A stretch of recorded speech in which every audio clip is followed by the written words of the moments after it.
Uri ng saya, musika at parangal ang hatid ng 11th Wish Music Awards kung saan kinilala ang mga natatanging OPM artist sa iba't ibang major award categories na sinabayan pa ng hyped at spectacular performances na talagang inabangan ng fans. Nagsilbi ring selebrasyon ang awards night sa lakas ng OPM mula sa mga veteranong musikero hanggang sa bagong henerasyon ng mga artist na patuloy na tinatangkilik ng mas malawak na audience. Bukod sa major categories, kinilala rin ng Wish 1075 ang mga individual at organisasyong may malalim na ambag sa musika at komunidad sa pamamagitan ng KTR Icon Awards. Mga parangal na sa paglipas ng mga taon ay naging simbolo ng husay, impluwensya at malasakit sa industriya. Hinirang ang organisasyon ng mga Pilipinong mga awit o OPM bilang KDR Icon of Music and Philanthropy.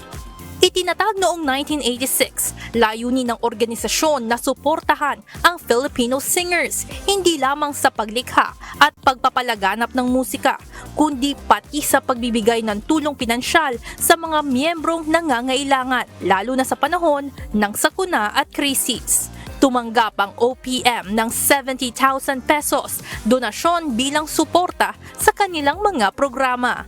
From a recognition standpoint, malaking bagay for us kasi it shows na we've been consistent with our commitment for the Filipino singers and for our industry. And at the same time, of course, yung the financial support will help our programs kasi we offer financial programs not just for music opportunities for our members but also to provide them financial aid sa mga for whatever reasons. It could be medical, non-medical. Malaking bagay yun sa amin and we don't take any of this for granted, that's for sure. Sa pangunguna ng presidente ng OPM na si Ogie Alcacid, nagpasalamat ang organisasyon sa pagkilalang kanilang natanggap at sa ambag ng Wish 1075 sa paglago ng musikang Pilipino. It's been an honor to serve, and nung mga panahon na kami nangangarap na maging ganito kalaki ang OPM, hindi namin akalain it would become a reality. Tingnan nyo, mahal niyo ba ang OPM? Mahal niyo ba ang P-pop? Dahil sa inyo, lumago ang OPM. Maraming salamat. To God be the glory. Thank you. Thank you very much. Pinarangalan naman ng KDR Icon of Musical Excellence ang Apo Hiking Society bilang pagkilala sa mahigit 5 dekadang kontribusyon sa OPM. Bilang tribute, binigyang buhay ng bandang Over October ang ilan sa mga awitin ng OPM legend na tumatak hanggang sa younger audiences, gaya ng When I Met You at Panalangin. When I met you, you gave me a reason for my being, and I love what I'm feeling.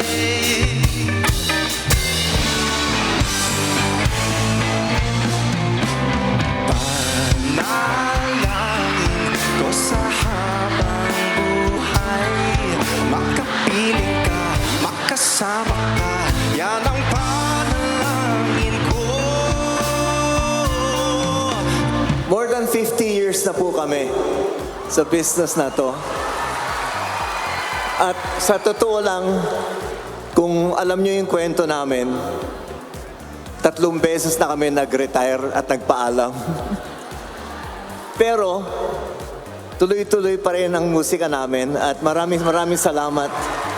At sa tanggap ninyo, biro mo, hindi namin akalain na mangyayari itong ganitong klaseng award sa amin. It was beyond our wishes that this happened. Pero gaya sabi nga naman nila, just wish for it and it will happen. Bukod sa pasasalamat sa parangal na natanggap, nagbigay din ng payo ang OPM legends sa mga bago at aspiring artists. Actually mga kaibigan, in this business, sisikat ka, mawawala ka. Sisikat ka, mawawala ka. Ganun lang yun. But if you do what you love to do, People will feel your music. Aangkinin nila dahil alam nila na you love what you do. No? So to all the bands, I advise, just keep writing, keep singing, keep performing through thick and thin, through hardship, rich and poor. Just keep doing what you love to do because that is the greatest feeling of all. Sa ika-11 taon ng Wish Music Awards, isang panibagong KDR icon din ang ipinakilala sa mga wisher. Ang KDR icon of Breaking Boundaries, isang bagong pagkilala na ibinibigay sa artist na may kahanga-hangang career milestones at patuloy na gumagawa ng kasaysayan sa Filipino music scene.